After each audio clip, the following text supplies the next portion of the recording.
আসসালামু আলাইকুম রহমতুল্লাহ। আসলে দেড়শো মাটির টানে কৃষিকাজে একটু হালকা হাত দিয়েছি। আসলে আমরা তো কৃষি নির্ভর দেশ, তাই আব্বু একটু অসুস্থ ছিল আর আমিও দেশে আছি। অনেক আগে কাজগুলো করছি। আসলে আসলে মাটি আমাদেরকে টানে। তো বীজতলা রেডি করতেছি, যেহেতু আমরা কৃষি প্রধান দেশ, আমরা ধান করি, তাই কিছু বীজ ধান পালানোর জন্য বীজতলা রেডি করতেছি। তো আজ 2-3 দিন অতিবৃষ্টির কারণে আমাদের বীজতলাটা একবারে পানিতে তলিয়ে গেছে। তো ধানেরও দেখতেছি যে পরিমাণের জ্বালা চলে আসছে, এগুলা বসানো জরুরি। তাই আমরা সবাই মিলে পানি সেচ কাজে অংশগ্রহণ করছি। সবাই পানি সেচের জন্য প্রস্তুত হয়ে গেছি, সবাই পানি সেচতেছি। প্রায় 2-3 ঘন্টা পানি সেচার পরে তো বীজতলা রেডি হইতেছে। ওইদিকে 3 জন, ওইদিকে 3 জন, 6 জন একসাথে আমরা পানি নিচে জ্বালা আছে, এখানে নিচে জ্বালা আছে, বীজতলা রেডি করছে, কিন্তু বীজতলাতে প্রায় 2 হাত পানির তলে চলে গেছে। সবাই সেচ কাজে আছে। তো অনেক দিন পরে এই কাজগুলো করতেছি। আসলে কৃষকরা পুরা দিন রোদে পুড়ে এই কাজগুলো করে, তারা অনেক কষ্ট করে এই সোনার ফসল ফলায় আমাদের দেশে। তাদের আসলে অনেক ঘাম জড়ানো এই ফসল আমরা হেলায় নষ্ট করে ফেলি।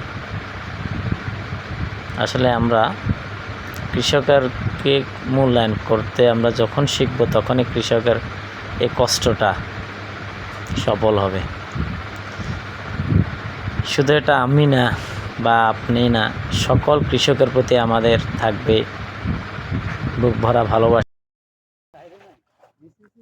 তারা কষ্ট করে এই ফসলগুলো ফলায় বিধায় আমরা তাজা শাকসবজি, সোনালি ফসল ধান পাই, এই আর কি। তো আজকে অনেক দিন পরে আমি কাজ করছি, বীজতলা রেডি করছি ধানের জ্বালা ফলানোর জন্য। প্রায় বিগত 4 বছর পরে কাজ করছি। কষ্ট তো একটু লাগছে, এই গরমের মাধ্যমে কাজ করতে কষ্ট তো লাগেই। কষ্ট করলেই তো কষ্ট মিলে। ফিরি কি কোনো কিছু ঘরে চলে আসে? কাজের প্রিপারেশন এবং কন্টিনিউ কাজে যদি থাকে, তাহলে গোছায় কাজ করা যায়। আসলে অনেক দিন না করাতে আমার কাছে এত কমফোর্টেবল মনে হইতেছে না। কাজ করতেছি, তারপরও পানি সেচ চলতেছে। অনেক পানি হয়েছে, অনেক পানি। জ্বালা ফালানোর কোনো অবস্থানে নেই, অনেক পানি হয়েছে। পানিগুলা সেচতেছি, একবারে শুকিয়ে নিতে হবে। পুরা বীজতলার জায়গাটা একবারে শুকিয়ে নিতে হবে, যেহেতু জ্বালাটা একবারে বীজ ধানটা একবারে সুন্দরভাবে ফালাইতে পারি। তারপর এগুলারে মই দিয়া একবারে সুন্দর করে লোল কাটিয়া লেবেল করে দিতে হবে। আব্বু দেখাই দিতেছে, আমি কাজ করতেছি। অবশ্য আগে করছি, ব্যথা পাইছে তো এগুলো আমি করতাম না। আব্বু ব্যথা পাইছে হাতে, তাই এখন আমি করছি।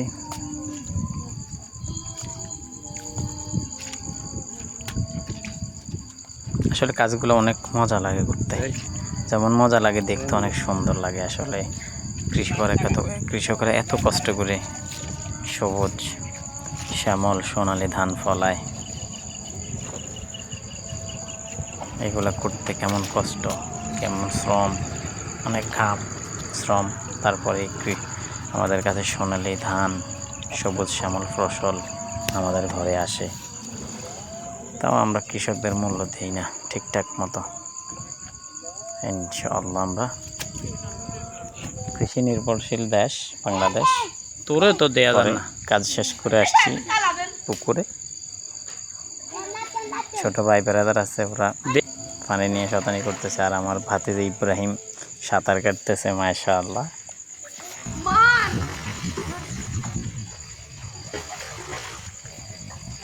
তো ভিডিওটা মেক করলাম, আসলে অনেকদিন পরে সবুজ শ্যামল মাটির সাথে কাজ করছি, তাই ভিডিওটা মেক করলাম। ত্রুটি তো অনেকই হয়েছে।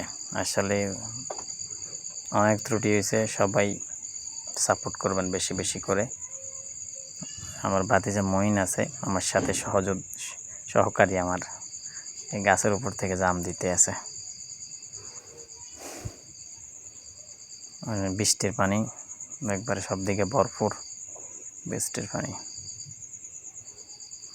আসলে ছোট বয়সে সবাই এরকম দুষ্টামি করছে, গাছ থেকে লাফিয়ে পড়া, পানিতে অনেক আনন্দ করা সবাই মিলে।